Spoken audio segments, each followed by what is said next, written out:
March மாதம் 29ஆம் திகதி அதிகாலை 2 மணி ஆகியிருக்கிறது நேரம். சர்வதேச ரீதியில இப்பொழுது ஒரு மிக முக்கியமான விடயம் பேசப்படுது. சவுதி அரேபியா ஒரு மிக முக்கியமான ஏற்றுமதியை இப்பொழுது வித்தியாசமான முறையில செய்து கொண்டிருக்காங்க. அனுசரணை ஆண்கள் பெண்கள் குழந்தைகளுக்கான புத்தாண்டு ஆடைகள் ஜுசி கொட்டஹெனா வெள்ளவத்தை மற்றும் ஹேட்டன்.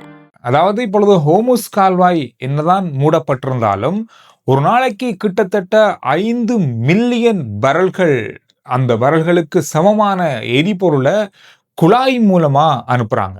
எப்படி அனுப்புறாங்க, இது எப்படி கொண்டு செல்லப்படுகிறது, எங்க கொண்டு செல்லப்படுது அப்படின்றதான் இப்ப பேசப்படுற விஷயமாக மாறி இருக்கிறது.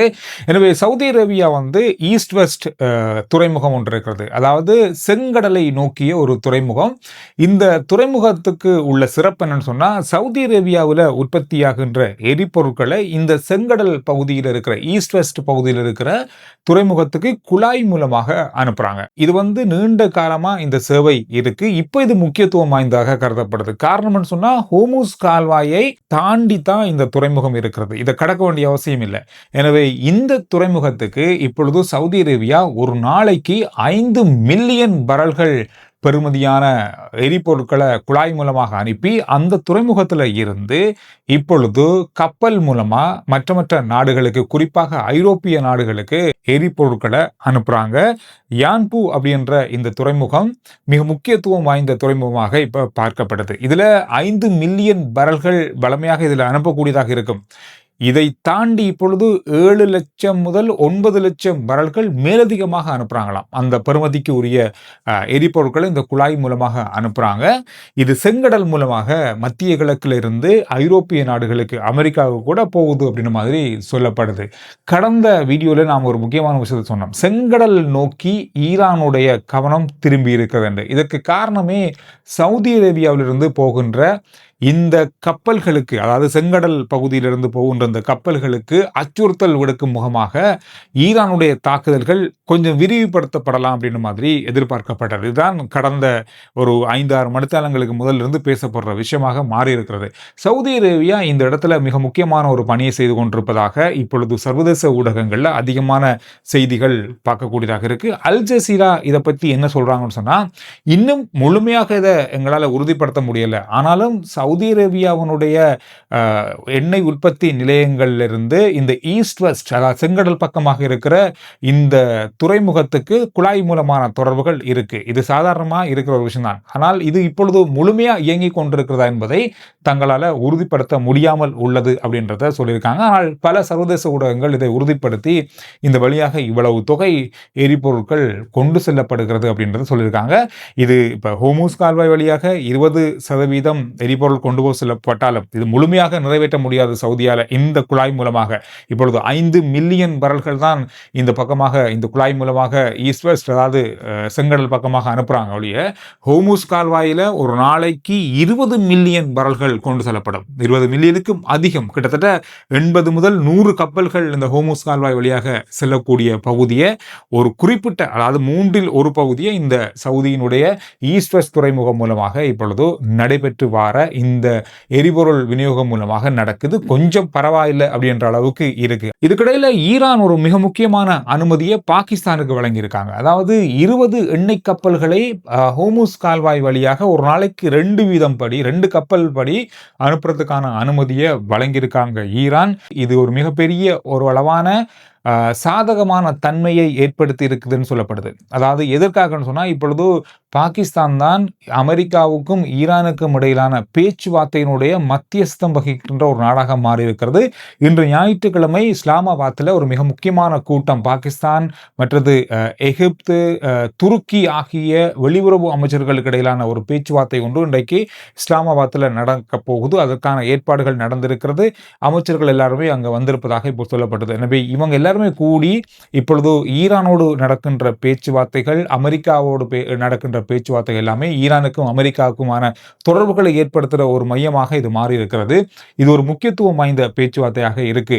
இதனுடைய பாகிஸ்தானுடைய வெளியுறவு அமைச்சர் என்ன சொல்றாருன்னு சொன்னா, இந்த 20 கப்பல்களையும் ஹோர்முஸ் கால்வாய் வழியாக ஈரான் அனுப்புவதற்கு அனுமதி வழங்கியதையே ஒரு மிக முக்கியமான சாதகமான, இந்த பேச்சுவார்த்தையினுடைய சாதகமான தன்மையை ஏற்படுத்தி இருக்குது அப்படின்ற மாதிரி சொல்றாரு. இது ஒரு பெரிய ஒரு முன்னேற்றகரமான விடயமாக மாறும். இது ஒரு முக்கியத்துவம் வாய்ந்த நாளாக கூட இன்றைய நாள் இருக்கும் அப்படின்னு சொல்லி சொல்லப்படுது. சரி, இதுக்கிடையில இன்னும் ஒரு பெரிய அளவு சம்பவமாக நடந்து கொண்டிருக்கிற விஷயம் என்னன்னு சொன்னா, அமெரிக்காவுடைய படைகள் இப்பொழுது ஒவ்வொரு பிரதேசங்கள்ல இருந்தும் மத்திய கிழக்கினுடைய மிக முக்கியமான பகுதிகளுக்கு வந்தடைந்திருக்கிறார்கள். கடந்த காலங்களில் உங்களுக்கு தெரியும், இந்த போர் ஆரம்பிக்கப்பட்ட பிப்ரவரி 28 இருந்து மார்ச் முதல் பகுதிக்குள்ள கிட்டத்தட்ட முதல் வாரங்கள்ல இருந்து அமெரிக்க படைகள் ஒவ்வொரு பக்கங்களாக இருந்து மத்திய கிழக்கு பகுதிகளுக்கு அனுப்பப்பட ஆரம்பிச்சாங்க. அவங்க எல்லாருமே இப்பொழுது மத்திய கிழக்கு பகுதியினுடைய முக்கியமான எல்லைகளுக்கு வந்தடைந்திருக்காங்க. குறிப்பா 3500 படைகள் இப்பொழுது மத்திய கிழக்கு பகுதிக்கு வந்தடைந்திருப்பதாக பென்டகன் செய்தி வெளியிட்டிருக்கிறது. அதாவது இது மார்ச் முதல் பகுதிக்குள்ள இவங்க வெளிக்கிட்டு இருந்தாங்க அமெரிக்காவிலிருந்து. அதாவது மேலதிகமாக மத்திய கிழக்கு நாடுகளில் இருக்கிற படையினருடைய பணிகள்ல இருந்து மேலதிகமான படைகளாக இவங்க இருக்காங்க. இவங்களுடைய சிறப்பு என்னன்னு சொன்னா, அவசர மீட்பு பணியாளர்கள், மீட்பு படைகள், கடற்படை, முக்கியமா தரைப்படையை சேர்ந்த முக்கியமான பணிகளை செய்யக்கூடிய 3500 பேர் இவங்க வந்திருக்காங்க. இதை தாண்டி ஜப்பானுடைய துறைமுகங்கள்ல நங்கூரமிடப்பட்டிருந்த கப்பல்ல இருந்து 5000 பேர் அனுப்பப்பட்டாங்க. இவங்களும் இப்பொழுது மத்திய கிழக்கு நாடுகளுக்கு வந்திருக்காங்க. இவங்களும் மார்ச் மாதத்துடைய முதல் பகுதியிலிருந்து இவங்க மத்திய கிழக்கு நாடுகளை நோக்கி பயணம் செஞ்சாங்க இந்த போர் ஆரம்பிக்கப்பட்டதுக்கு பிறகு. எனவே இந்த 8000 படைகளும் இப்பொழுது இந்த மத்திய கிழக்கினுடைய மிக முக்கியமான இடங்களை நோக்கி பயணம் செய்து அந்த எல்லையை அடைந்திருப்பதாக உறுதிப்படுத்தப்பட்டிருக்கிறது செய்திகள்.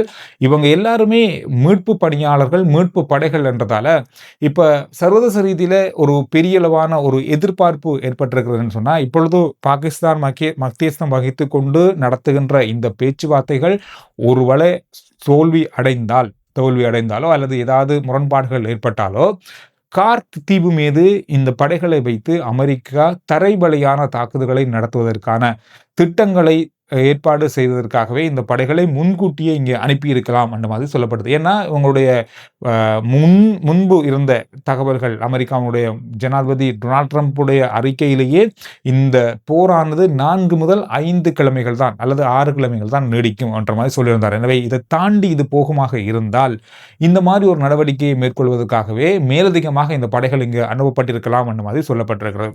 ஏற்கனவே கிட்டத்தட்ட 50,000க்கும் அதிகமான மத்திய கிழக்கில் அமெரிக்க படைகள் இருக்காங்க. வேறு பகுதிகளில் ஒவ்வொரு பகுதிகளாகவும் வேறு கோணங்களில் இருக்காங்க. அப்படி இருந்தும் மேலதிகமாக இந்த 3000, 5000 படைகள் அனுப்பப்பட்டு இப்பொழுது அந்த பகுதிகளுக்கு சென்றடைந்திருப்பது என்பது இந்த மாதிரியான ஒரு நோக்கத்தை குறிவைத்து இருக்கலாம் என்ற மாதிரி இப்பொழுது சர்வதேச ஊடகங்கள் செய்தி வெளியிட்டிருக்காங்க.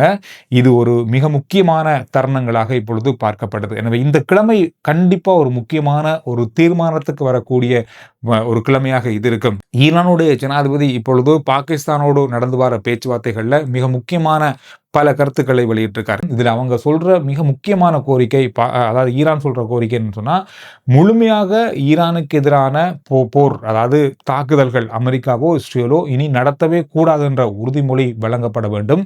எங்களுக்கு நடந்த இழப்பீடுகளுக்கு பெறுமதி கொடுக்கப்பட வேண்டும், அதற்கான நஷ்டஈடு கொடுக்கப்பட வேண்டும். அதோடு ஹோர்முஸ் கால்வாயை எப்பொழுதுமே ஈரான் தான் உரிமை கொண்டாடும், அவங்க தான் அதை கையாளுவாங்க என்ற உறுதிமொழி வழங்கப்பட வேண்டும். இந்த மாதிரியான மிக முக்கியமான கோரிக்கைகளை அவங்க முன்வைக்கிறாங்க.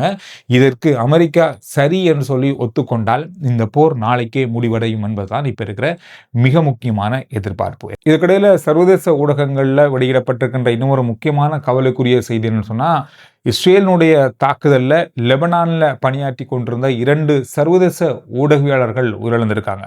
இந்த விடயம் இப்பொழுது மிகப்பெரிய அளவான ஒரு செய்தியாக மாறி இருக்கிறது. எனவே மிகப்பெரிய கண்டனத்துக்குள்ளான ஒரு செய்தியாகவும் இந்த செய்தி சர்வதேச ரீதியில பார்க்கப்படுது. இலங்கையை பொறுத்தவரையில ரஷ்யாவுடைய வெளியுறவு அமைச்சர் இந்த மாதம் 31ஆம் தேதி இலங்கைக்கு வராரு. நேற்றைய நாள்ல ரஷ்யாவுடைய எரிசக்தி அமைச்சர் இலங்கையினுடைய மிக முக்கியமான பிரதிநிதிகளோடு பேச்சுவார்த்தை நடத்தியிருந்தாரு. இப்பொழுது வெளியுறவு அமைச்சர் உடனடியாக இலங்கைக்கு வராரு. வரும் நாட்களில் ரஷ்யாவிலிருந்து நேரடியாக எண்ணெயை பெற்றுக் கொள்வதற்கான ஒப்பந்தம் இலங்கைக்கும் ரஷ்யாவுக்கும் இடையிலான ஒப்பந்தமாக மாறியிருக்கிறது. இது தொடர்பான மேலதிகமான விடயங்கள் தொடர்பாக கலந்தாலோசிப்பதற்கும் இன்னும் பல முக்கியமான விடயங்கள் பற்றி பேசுவதற்குமாக வெளியுறவு அமைச்சர் இங்கு வருவதாக சொல்லப்பட்டிருக்கிறது. இன்றைய நாளில் 29ஆம் தேதி மார்ச் மாதம் கொழும்பினுடைய மிக முக்கியமான சில பகுதிகளில் நீர்வட்டு அமுல்படுத்தப்படும் அப்படின்னு சொல்லி நீர்வளங்கள் வடிகால் அமைப்பு சபை சொல்லியிருக்காங்க. காலை 9 மணிலிருந்து 2 மணி வரைக்குமான காலப்பகுதிக்குள்ள இந்த நீர்வட்டு அமுல்ல இருக்கும்னு சொல்லப்பட்டிருக்கிறது. இந்த பகுதிகள் முக்கியமாக தெஹிவல, மவுண்ட் லெவனியா, மொரட்டுவ, சொய்சாபுர, ரத்மலான, கழுபோபில ஆகிய பிரதேசங்களில் இந்த நீர்வட்டு அமுல்ல இருக்கும்னு சொல்லப்பட்டிருக்கிறது. இதோட சர்வதேச ரீதியில் இப்போ பெரிய அளவா பரபரப்பா பேசப்படுற இன்னொரு முக்கியமான விஷயம்னு சொன்னா, இத்தாலியிலிருந்து போலந்து நோக்கி சென்று கொண்டிருந்த மிக பிரம்மாண்டமான ஒரு கண்டெய்னர். இந்த கண்டெய்னர்ல இருந்த 4 லட்சத்துக்கும் அதிகமான சாக்லேட்டுகள் திருடப்பட்டிருக்கிறது. உலகத்திலேயே மிக பெரிய அளவான சாக்லேட் திருட்டு இது என்று சொல்லி இப்பொழுது பேசப்படுது. எனவே 4 லட்சத்துக்கும் அதிகமான சாக்லேட்டுகள் திருடப்பட்டிருக்கிறது. ஒரு மிகப்பெரிய ஒரு விமர்சனத்துக்கு உள்ளாகி இருக்க விஷயமாக மாறி இருக்கிறது. இது தொடர்பான உத்தியோகபூர்வமான தகவலை அந்த நிறுவனம் இப்பொழுது வெளியிட்டிருக்காங்க. இவ்வளவு பெரிய ஒரு தொகை சாக்லேட் இப்பொழுது காணாமல் போயிருக்கிறது, திருட்டு போயிருக்கிறது. இந்த யுத்த செய்திகளுக்கு மத்தியில் இந்த மாதிரி ஒரு செய்தியும் பெரிய அளவாக வைரலான செய்தியாக மாறி இருக்கிறது. எனவே இந்த விஷயங்கள் தான் கடந்த மணித்தியாலங்களில் பார்க்கப்பட்ட மிக முக்கியமான செய்திகளுடைய சுருக்கம். ஆர்ஜே சந்துரு ரிப்போர்ட் வாட்ஸ்அப் சேனலுடைய லிங்க் முதல் கமெண்ட்ஸ்லையும் டிஸ்கிரிப்ஷனும் இருக்கு. சுருக்கமான விரைவான செய்திகளை அதில் அறிந்து கொள்ளலாம், உடனுக்குடன் அறிந்து கொள்ளலாம்.